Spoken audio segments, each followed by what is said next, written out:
Mi hijastra dijo, tú no eres mi verdadero padre. No tienes ningún derecho a decirme lo que tengo que hacer. Luego su madre añadió, si quieres controlar a alguien, ten tus propios hijos. Esto ocurrió después de años de intentar tener hijos con ella, pero siempre se negó. A la mañana siguiente, pasó lo inesperado. No crecí soñando con ser padre, pero la primera vez que tomé de la mano a la hija de mi esposa, algo dentro de mí cambió. Se llamaba Tessa, tenía 7 años y un humor de 1000 demonios. Con esos ojos grandes y marrones que te hacían sentir que le debías una disculpa en cuanto entrabas a una habitación. Cuando empecé a salir con su madre, Naomi, supe que venían en un paquete. Y sinceramente, no me importaba. Me gustaba la idea de entrar en algo ya formado y encontrar una manera de pertenecer. Pensaba que el amor significaba adaptarse. Pensaba que el amor significaba paciencia. Y yo tenía ambas cosas, en abundancia, al menos al principio. En aquel entonces, creía que si me esforzaba lo suficiente, podría ganarme un lugar en el corazón de esa niña. No necesitaba ser su verdadero padre. Solo quería ser alguien en quien ella confiara. Naomi y yo nos casamos después de 2 años de noviazgo. Y para entonces, yo ya estaba pagando la guardería después de clases, las lecciones de piano y la visita ocasional a urgencias. Cuando se cayó de la bicicleta y se raspó la barbilla. Fui yo quien sostuvo la gasa en su cara, susurrando, ¿estás bien, cariño? Cuando tenía pesadillas, era yo quien le frotaba la espalda mientras Naomi dormía profundamente. Yo no era un sustituto. Estaba presente, comprometido. Vertí cada gota de estabilidad que tenía en ese hogar, y no digo que fuera perfecto. Levanté la voz a veces, claro, y no siempre sabía cómo manejar sus cambios de humor. Pero, maldita sea, lo intenté. Cada día pensaba, algún día me verá. Algún día me llamará papá sin hacer una mueca. Pero ese día nunca llegó, lo que lo hacía peor, lo que vació partes de mí que ni siquiera sabía que existían, fue el silencio de Naomi. Esperaba que la parte de ser padre fuera difícil. No esperaba sentirme tan solo haciéndolo. Cada vez que intentaba poner límites o establecer una rutina, Naomi cedía. Yo decía, nada de teléfonos después de las 9. Y ella ponía los ojos en blanco y decía, vamos, no es para tanto. Castigaba a Tessa por contestar mal. Y Naomi lo deshacía a mis espaldas. Y cuando la enfrentaba, solo se encogía de hombros como si estuviera exagerando. Es una adolescente, decía. Todos son así punto, pero no era simple rebeldía adolescente. Era desafío abierto y, peor aún, el permiso sutil de Naomi para faltarme al respeto. No me di cuenta hasta después de que Naomi no intentaba criar una hija conmigo. Intentaba mantener el control de su hija. De su casa y de mí, recuerdo la primera conversación seria que tuvimos sobre tener hijos propios. Llevábamos unos 3 años de casados y yo acababa de terminar de arreglar por tercera vez esa semana el proyecto de ciencias de Tessa. Naomi estaba sentada en el sofá desplazándose por su teléfono, sin siquiera mirarme cuando dije, creo que quiero intentar tener un bebé. Su pulgar se detuvo medio segundo antes de responder, ya tenemos suficiente con lo que hay. Sin discusión, sin curiosidad sobre por qué quería eso. Solo una respuesta muerta, como si le hubiera pedido lavar los platos, no insistí de inmediato. Le di tiempo. Pensé que quizá no estaba lista. Pero los meses se convirtieron en años. Y cada vez que lo mencionaba, ella lo cortaba. Nunca me dio una razón real. Solo comentarios vagos sobre el momento, el dinero, el estrés. Mientras tanto, yo pagaba las cuentas, asistía a las reuniones de padres y me encargaba de acostar a una niña que todavía me trataba como un invitado en su casa, seguía diciéndome que las cosas mejorarían, que Tessa maduraría, que Naomi recapacitaría. Pero sinceramente, creo que me estaba mintiendo porque la alternativa, aceptar que había construido mi vida alrededor de 2 personas que realmente no me querían allí, era demasiado dolorosa. Empecé a notar cómo Tessa me presentaba a sus amigas, ese es solo el esposo de mi mamá. Decía, como si fuera el técnico de mantenimiento. Como Naomi tomaba decisiones importantes sobre crianza sin siquiera mencionármelas. Como aquella vez que permitió que Tessa dejara de ir a la escuela durante 2 semanas para resetear su salud mental después de una ruptura. Ni siquiera me enteré hasta que recibí una llamada del colegio. Y cuando enfrenté a Naomi, solo dijo que Tessa necesitaba espacio. Tú no entenderías, y quizá no. Quizá nunca lo haría. Pero estaba cansado de que me trataran como a un extraño. Aún así, me quedé. Seguí cocinando la cena cada noche. Seguí yendo a cada recital de Tessa, aplaudiendo como si mi vida dependiera de ello. Seguí pagando las cuentas, arreglando fugas, cortando el césped, pretendiendo que esta familia realmente me pertenecía, pero cada noche, me iba a dormir al lado de una mujer que ya no me tocaba a menos que necesitara algo. Y cada mañana, me despertaba sintiéndome como un intruso en mi propio hogar, quería creer que importaba. Quería creer que todos los pequeños sacrificios, las vacaciones perdidas, las largas horas de trabajo, el desgaste emocional, significaban algo. Pero, en el fondo, lo sabía. Sabía que era el único jugando a largo plazo, lo peor es que seguí sonriendo. Durante años llevé esa insignia de buen padrastro como si significara algo. Me tragué cada desprecio, cada petición ignorada. Cada comentario sarcástico de adolescente porque no quería ser el tipo que se rinde. Pensé que si aguantaba un poco más, las cosas cambiarían, pero lo que no veía, lo que no podía admitir, era que Naomi y Tessa no estaban esperando a que yo diera un paso adelante. Me estaban desafiando a que me fuera. Y en ese entonces, todavía no tenía el valor para llamar a su farol, creo que el silencio me desgastó más que los gritos. Ese tipo de silencio que no es pacífico. No, era estratégico, calculado. Una guerra fría entre personas que compartían la misma cocina pero no un momento real desde hacía meses.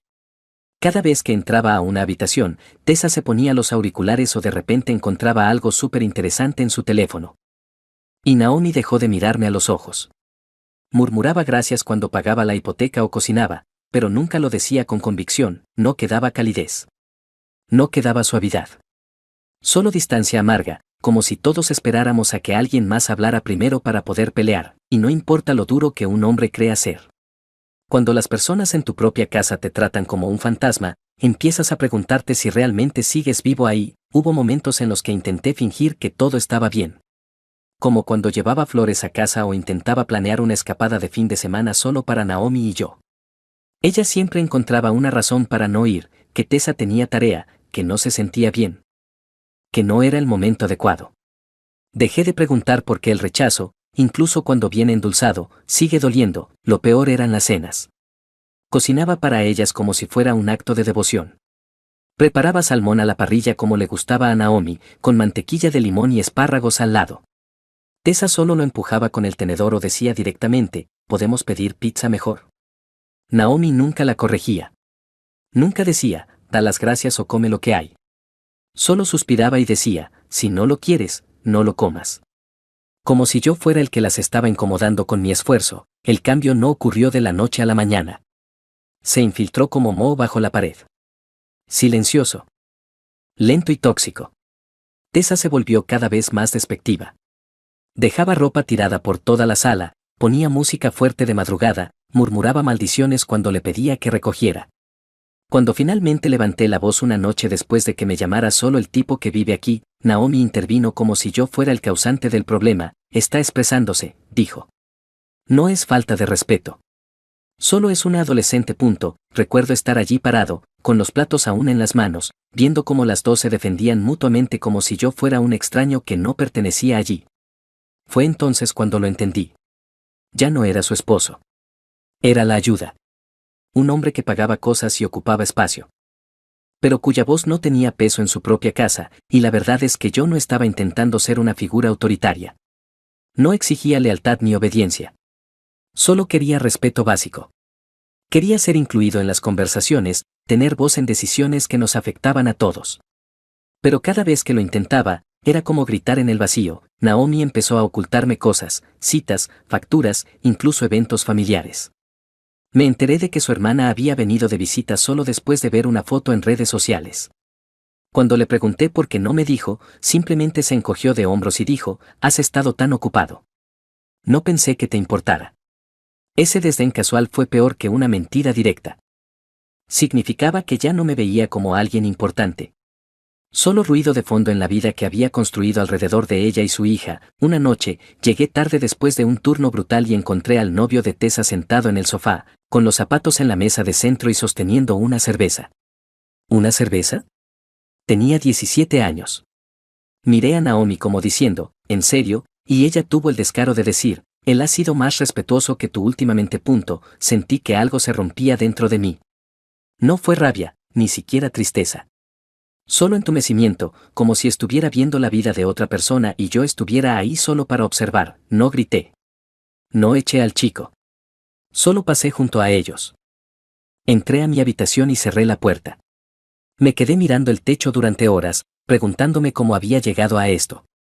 Cómo pasé de soñar con una familia a sentirme un extraño bajo mi propio techo. Una noche, poco después, incluso ensayé irme. Llegué a preparar una bolsa y revisar precios de hoteles. Pero luego pensé en mi perro, Buster, un viejo chucho que me seguía como si yo fuera el sol. Y pensé en que probablemente no lo volvería a ver si me iba. Naomi ya había dejado claro que todo bajo ese techo le pertenecía a ella, la casa, los muebles, incluso la vida que habíamos construido, así que desempacé la bolsa. Me dije que esperaría un poco más, que quizá las cosas cambiarían. Pero, en el fondo, lo sabía. Las cosas no iban a cambiar. Yo solo no quería admitir que tenía demasiado miedo para irme, pero el miedo tiene una forma curiosa de convertirse en resentimiento cuando hierve demasiado tiempo. Dejé de involucrarme, dejé de intentar. Llegaba a casa, cenaba en silencio y me iba directo a la cama. Algunas noches dormía en el sofá solo para evitar el frío emocional. Empecé a pasar más tiempo en el trabajo, tomando turnos extras solo para no estar en casa. El silencio que antes me hería ahora se convirtió en mi escudo. Dejé de ofrecer consejos, de sugerir salidas familiares, si no querían que yo estuviera involucrado, bien. Les daría exactamente lo que parecían querer, distancia. Pero incluso mientras me alejaba, algo dentro de mí empezó a hervir.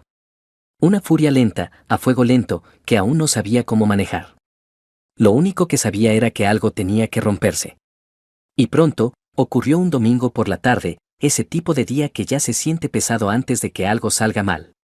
El clima estaba gris, el aire espeso con ese tipo de quietud húmeda y molesta que hacía que la casa se sintiera aún más sofocante. Había pasado toda la tarde arreglando el maldito lavavajillas que Tessa había roto otra vez. Otra expectativa silenciosa que se suponía que debía cumplir sin gratitud ni reconocimiento. Naomi estaba en la sala, pegada al teléfono como siempre. Y Tessa estaba arriba con la música tan fuerte que hacía vibrar los gabinetes. Ni siquiera me molesté en pedirle que la bajara. Sabía lo que recibiría, un suspiro y un giro de ojos, quizá un sarcástico, Dios, qué dramático eres. Así que esperé. Esperé hasta que la cena estuvo lista, esperé hasta llamarlas 2 veces. Y finalmente, bajaron a la cocina arrastrando los pies como si fuera una obligación sentarse frente a mí. Tessa picoteaba su comida con ese mismo aburrimiento distante que cargaba últimamente, como si todo lo que yo hacía estuviera por debajo de ella. Naomi ya ni siquiera fingía sonreír. Solo miraba su plato como si yo no estuviera ahí. No recuerdo que dije que encendió la chispa. Algo sobre guardar el teléfono en la mesa. Eso fue todo. Una solicitud simple y razonable. Y Tessa, sin perder el ritmo, sin siquiera levantar la vista, lo dijo: no eres mi verdadero padre. No tienes derecho a decirme qué hacer. Juro que la habitación quedó en silencio al instante. Como si hasta la casa no pudiera creer que ella tuvo el descaro de decirlo en voz alta. Miré a Naomi esperando algo, algún tipo de reprimenda, un destello de incomodidad, lo que fuera. Pero lo único que hizo fue encogerse de hombros, como si ya lo hubiera escuchado antes, y respondió: si quieres controlar a alguien, ten tus propios hijos. No sé qué dolió más, las palabras de Tessa o las de Naomi. Quizá fue lo casual que lo hicieron ambas. Como si no fuera la primera vez que hablaban de esto cuando yo no estaba. Como si ya hubieran decidido cuál era mi lugar en esa casa y pensaran que ya era hora de que yo también lo supiera. El estómago se me cayó. No porque fuera la primera vez que me sentía no deseado, sino porque era la primera vez que dejaban claro que no les importaba que yo lo supiera. Años de morderme la lengua, de intentar ganarme su respeto, su cariño, su maldito reconocimiento. Y eso fue lo que recibí, una frase que confirmaba cada miedo silencioso que traté de enterrar: no era familia. Era tolerado, desechable, y Naomi. Dios. Naomi sabía exactamente lo que estaba diciendo. Lo dijo con precisión, como una hoja deslizándose entre las costillas. Esa frase, ten tus propios hijos, no era una sugerencia. Era un recordatorio de cada vez que me dijo que no. Cada vez que cerró la puerta a ese sueño. Cada vez que lo acepté porque pensé que lo que teníamos era suficiente. No dije nada esa noche. No grité. No discutí. Solo me senté ahí mirando a las 2 personas por las que había sacrificado casi una década, y comprendí que jamás me habían visto como parte de ellas. Limpié los platos en silencio, lavé la loza mientras ellas veían televisión como si nada hubiera pasado. Naomi no vino a la cama esa noche. Se quedó abajo hasta después de que yo me durmiera. O al menos lo fingiera, y me quedé ahí, en la oscuridad, mirando el ventilador girar lentamente sobre mí, pensando en cada encrucijada que había ignorado para quedarme en ese lugar. Cada oportunidad que tuve de irme, pero no lo hice. Cada señal de alerta que excusé como un mal momento, una fase, algo que el amor podía arreglar, pero el amor no arregla el desprecio, y eso fue lo que vi ahora, claro como el día. No solo me resentían. No me respetaban, pasé toda la noche despierto, con el pecho apretado, los pensamientos corriendo. No estaba enfadado. Aún no. Estaba devastado. Seguí repitiendo sus palabras, las de Naomi, una y otra vez hasta que se sintieron como un mantra. No eres mi verdadero padre, ten tus propios hijos, como si no lo hubiera intentado. Como si no hubiera rogado. Como si no hubiera sido paciente y amable y constante, y todo lo que se supone que debe ser un hombre cuando entra a una familia que no es biológicamente suya, y eso fue lo que me enfermó. No solo había sido un buen hombre. Me había doblado a mí mismo para ser uno mejor. ¿Y para qué? Para dos personas que me veían como nada más que un cajero automático con cinturón de herramientas, a la mañana siguiente, algo dentro de mí había cambiado. No una rabia impulsiva y ardiente, sino una claridad fría y asentada, del tipo que solo llega después de que te destruyen tan profundamente que ya no queda nada que proteger. No las desperté para pelear. No tiré cosas ni grité. Solo esperé. Esperé hasta que bajaron y vieron sus maletas ordenadas junto a la puerta principal. Naomi parpadeó, confundida. ¿Qué es esto?, preguntó, y yo lo dije sin rodeos, se van. Las dos. Tessa resopló, puso los ojos en blanco como si yo estuviera bromeando. Naomi intentó reírse, dijo, no seas ridículo. Pero yo ya no estaba jugando, la miré directo a la cara y dije, dejaste claro anoche que no pertenezco aquí, así que vayan a ser una familia sin mí. Pero háganlo en otro lugar. Ella empezó a protestar. Su voz afilada, a la defensiva, acusándome de exagerar. Dijo que solo era un comentario y que necesitaba dejar de ser tan sensible. Pero yo no estaba para eso, le dije que ya había cambiado las cerraduras, que le había dado 10 años y ella no me había dado nada más que excusas y faltas de respeto. Que ya no iba a financiar una vida en la que no me sentía amado ni deseado, y fue entonces cuando se dio cuenta de que no estaba blufeando. Su rostro cayó, no de tristeza. No. Naomi no lloró.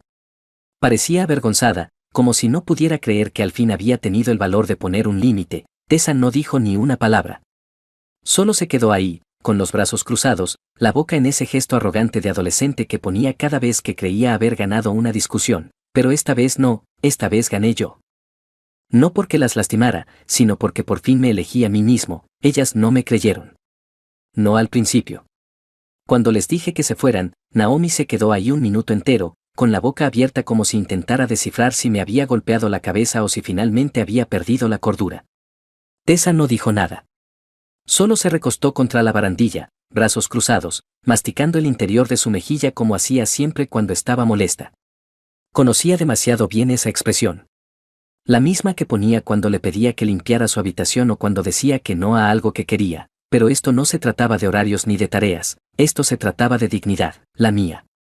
Y de cómo la dejé erosionarse durante casi una década bajo el peso de la agresión pasiva y la ingratitud voluntaria, las miré a ambas y, por primera vez, no tuve miedo de las consecuencias. No estaba ansioso por cómo reaccionarían. No intentaba calmar la situación ni ser la mejor persona. Simplemente estaba terminado. Tan simple como eso, no más explicaciones, no más oportunidades. Finalmente, Naomi dio un paso adelante y dijo, está bien, ya dejaste claro tu punto. ¿Estás molesto? Ese tono. Condescendiente, paternalista, como si yo fuera un niño haciendo un berrinche. Me heló la sangre. Aún no lo entendía. Todavía pensaba que era una negociación, ya dejaste tu punto. Como si esto fuera solo un mal humor del que saldría después de un rato a solas y una ducha caliente, negué con la cabeza y dije con calma, no se trata de un punto. Se trata de un límite que cruzaste y nunca te importó retroceder. Le dije que ya había transferido 2 meses de alquiler a su cuenta para que tuviera tiempo de encontrar otro lugar. No le debía eso, pero lo hice igual porque no quería dejar espacio para que me pintaran como cruel. No esta vez. Estaba recuperando mi espacio, pero lo estaba haciendo limpiamente. El rostro de Naomi se retorció, incredulidad dando paso a algo más parecido a la rabia. Empezó a lanzar palabras como dardos: abandono, egoísta, desagradecido. Dijo que estaba destruyendo una familia, y casi me reí. ¿Familia? ¿La familia en la que se me decía que me callara? La familia donde mi opinión era motivo de burla delante de una adolescente que nunca me vio como más que un boleto de comida. Le dije: esta familia se rompió el día que dejaste que ella me faltara el respeto y lo llamaste crianza. Eso la calló por un segundo. Lo suficiente para que Tessa hablara por fin. Está siendo dramático, murmuró, tomando su teléfono como si nada de esto importara, y esa fue la última gota, no por lo que dijo, sino por quien ya no quería ser yo después de escucharlo, pero porque ella lo creía. Las dos lo creían. Realmente pensaban que podían tratar a alguien como un extraño durante años y aún así sorprenderse cuando finalmente se levantaba de la mesa y se iba. Hacer las maletas no les tomó mucho tiempo. No tuve que obligarlas a salir. Naomi intentó discutir un poco más, pero cuando se dio cuenta de que no iba a ceder, empezó a recoger sus cosas en silencio, arrojándolas dentro de las bolsas sin cuidado. Dejó el armario del pasillo completamente abierto, con los abrigos todavía colgados allí, y la habitación de invitados hecha un desastre. Las dejé hacer su salida desordenada y ruidosa sin mover un dedo. El silencio después fue impactante, no pacífico, no todavía, sino vacío. Como el momento después de una tormenta, cuando el aire sigue cargado con todo lo que no se dijo. Me quedé en el umbral de la puerta durante un buen rato, mirando la calle mientras se alejaban en la camioneta de Naomi, la parte trasera repleta de bolsas y cajas. Tessa ni siquiera miró hacia atrás. Naomi no saludó, y yo tampoco lo esperaba. No puedes obligar a la gente a sentir la pérdida de algo que nunca valoraron desde un principio. La primera noche solo fue extraña. No liberadora, no triste, solo desconocida, como despertarte en un hotel que se parece a tu habitación, pero huele diferente. Dormí con la puerta abierta, un hábito que no tenía desde niño. Y cada crujido del suelo sonaba más fuerte de lo normal. Pero no me arrepentí, ni un poco. El vacío era mejor que el resentimiento. El silencio era mejor que su ruido. Me preparé un trago, me senté en el porche trasero con Buster acurrucado a mis pies y simplemente respiré.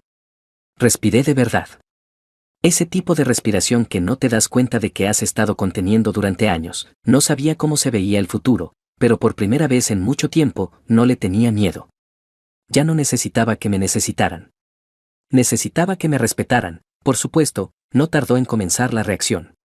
La hermana de Naomi me envió un mensaje a la mañana siguiente, un texto pasivo-agresivo que decía: «Wow. Así es como tratas a tu familia». No respondí.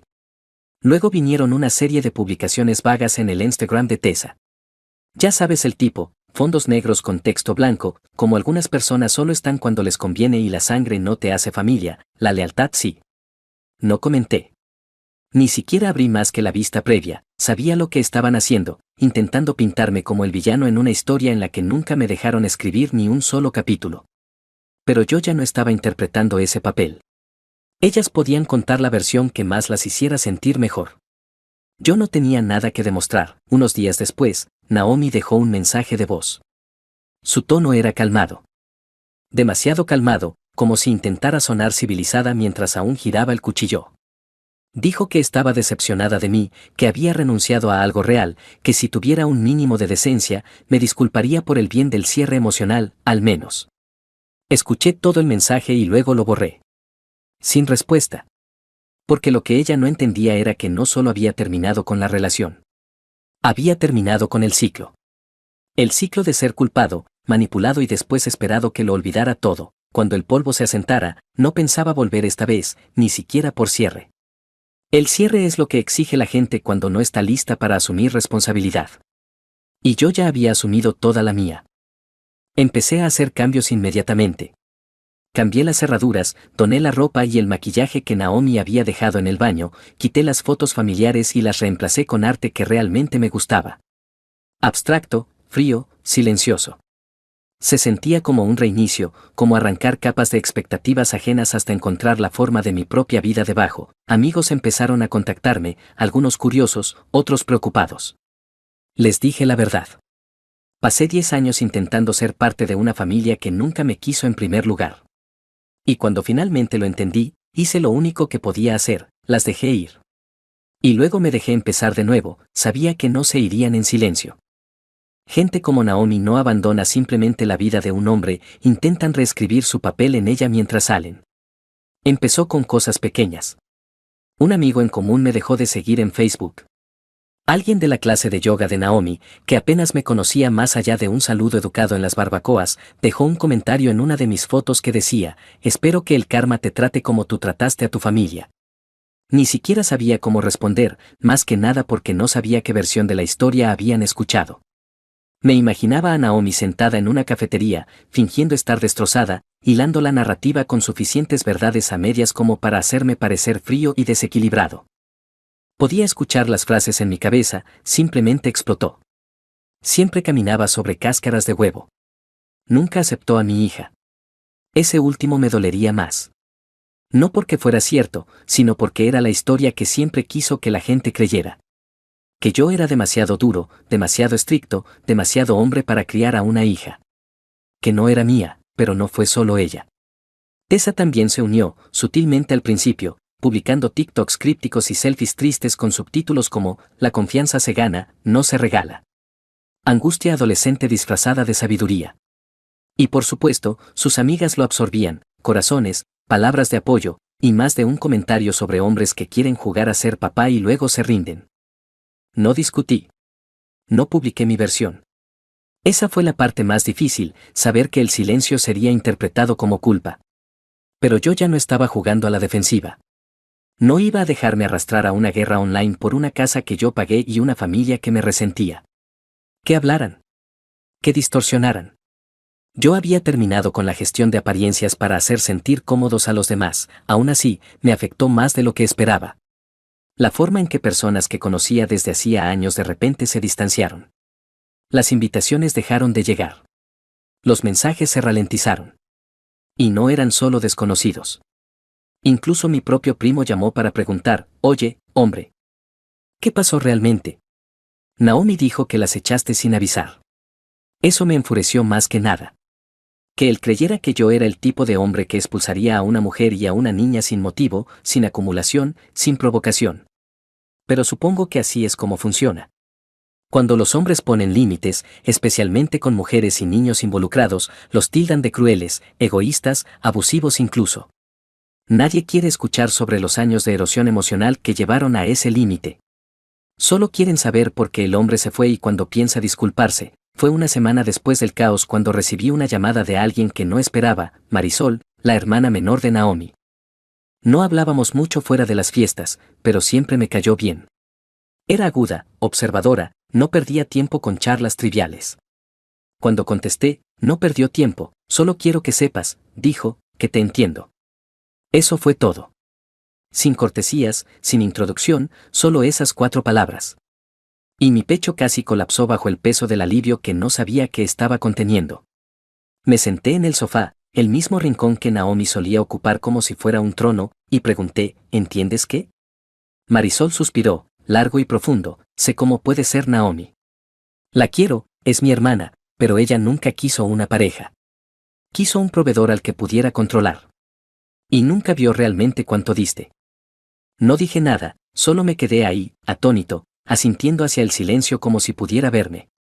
Me contó de las veces que Naomi se quejó con la familia, retorciendo las cosas para hacérsela mártir. Como nunca mencionó cuánto tiempo esperé para tener un hijo con ella. Como omitía que era yo quien hacía los viajes a la escuela, pagaba las cuentas, arreglaba los electrodomésticos. Le dijo a mi mamá que tú eras frío, dijo Marisol. Pero yo vi cómo mirabas a Tessa. Tú intentaste. Esa palabra, intentaste, significó más de lo que ella sabía, porque intentar era lo único que hice. Y nadie lo reconoció hasta ese instante. Le agradecí sinceramente. Y ella respondió: no me agradezcas. Solo no dejes que te hagan sentir que estás loco por hacer lo que necesitabas hacer. Luego colgó. Y así, de repente, me sentí un poco menos solo en mi propia historia. Esa noche, finalmente me permití sentirlo todo. La rabia, el duelo, esa extraña sensación de libertad enredada en la culpa. Me serví un trago, bourbon, Algo que no tocaba desde hacía tiempo, y me senté afuera con Buster otra vez, mirando la cerca que pasé 2 fines de semana construyendo para una familia que jamás me lo agradeció, y lloré. No fuerte, no desesperado, solo una liberación lenta y silenciosa de todo lo que había guardado durante años. Todas las frustraciones tragadas. Los sacrificios invisibles, las faltas de respeto no dichas. No se trataba solo de que me derribaran. Se trataba de nunca haber sido visto en absoluto. Lloré por el hombre que traté de ser y por los años que pasé convenciéndome de que eso era suficiente. En los días siguientes, algo cambió. Dejé de revisar sus redes sociales, dejé de abrir mensajes de personas que no se molestaron en preguntar mi versión. Empecé a dormir mejor, más profundo. Ese tipo de sueño que llega cuando tu sistema nervioso por fin deja de esperar el próximo impacto. Reorganicé la sala, compré una mesa de centro nueva, tiré las cortinas viejas que Naomi insistía en mantener aunque yo las odiaba. No eran grandes cambios, pero se sentían como declaraciones. No estaba borrando el pasado. Estaba reclamando el espacio que había sido envenenado. Cada pequeño cambio era un recordatorio: esto ahora es mío, mi hogar, mi paz. Incluso empecé a salir con alguien. Claire, una mujer que conocí a través de un amigo. Nada serio todavía, solo cenas y largas conversaciones. Era diferente, curiosa, hacía preguntas reales y escuchaba las respuestas. Una noche, le conté sobre Naomi. No toda la historia, pero lo suficiente. Ella no se inmutó ni juzgó, solo dijo: debe haber sido agotador. Y por primera vez, no sentí que tenía que defenderme. No tuve que explicar por qué me quedé ni justificar por qué me fui. Ella aceptó que ambas cosas podían ser ciertas, que intenté con todas mis fuerzas y que yo tenía razón al alejarme. De pie en el altar con Claire, sentí algo que no había sentido en años. No nervios, no miedo, sino certeza, una paz tranquila, arraigada. El sol estaba cálido en mi espalda. La brisa llevaba un leve aroma a lilas. Y cada rostro en la multitud era de alguien a quien yo había elegido permitir entrar en este nuevo capítulo de mi vida. No estaba Tessa, ni Naomi, ni fantasmas de la vida de la que me había arrastrado para salir. Solo personas que me veían no como un cheque de pago ni un suplente, sino como un hombre con valor. Las manos de Claire estaban firmes dentro de las mías. Sus ojos no se apartaban de los míos. Y en ese momento, me di cuenta de que el amor, el tipo que no te obliga a mendigar reconocimiento, no te deja adivinando. Simplemente es. Te sostiene. Te estabiliza. Te encuentra donde estás y no te exige que te encojas. Mantuvimos la ceremonia pequeña. 30 invitados como máximo. No quería pompa ni espectáculo, solo intención. Claire llevó un vestido azul pálido en lugar de blanco porque decía que nunca le gustó seguir reglas solo por tradición. Esa fue una de las primeras cosas que amé de ella. Hacía las cosas con sentido o no las hacía. Cuando intercambiamos votos, los suyos fueron simples, honestos. No prometió perfección. Prometió esfuerzo. Y sabía que lo decía en serio porque siempre había sido así. Claire nunca me hizo sentir que tenía que audicionar para obtener su amor. No me hizo demostrar que era digno. Simplemente abrió la puerta y cuando la crucé, me dejó quedarme. Eso era suficiente, más que suficiente. Y por primera vez en mi vida, no tenía miedo de permitirme ser amado. En los días previos a la boda, me encontré pensando más y más en Naomi. No con añoranza, ni siquiera con ira, sino con curiosidad. Me pregunté si había escuchado, si sabía que estaba avanzando, si le importaba en absoluto. Aún había una parte de mí, muy profunda, que quería creer que sentía algo. No arrepentimiento quizá. Pero reconocimiento. Como que tal vez finalmente veía que yo no era el villano que ella hizo de mí, que no era cruel, solo estaba cansado. Y creo que eso es con lo que las personas como ella más luchan. No con que las dejes, sino con que las dejes sin drama, sin suplicar, sin dejar una puerta entreabierta detrás de ellas. Debatí durante unos días si debía comunicarme antes de la boda. No para reconciliarnos, Dios sabe, sino para aclarar el aire, para trazar la línea final en la arena. Claire nunca me lo pidió. No se sentía amenazada por mi pasado.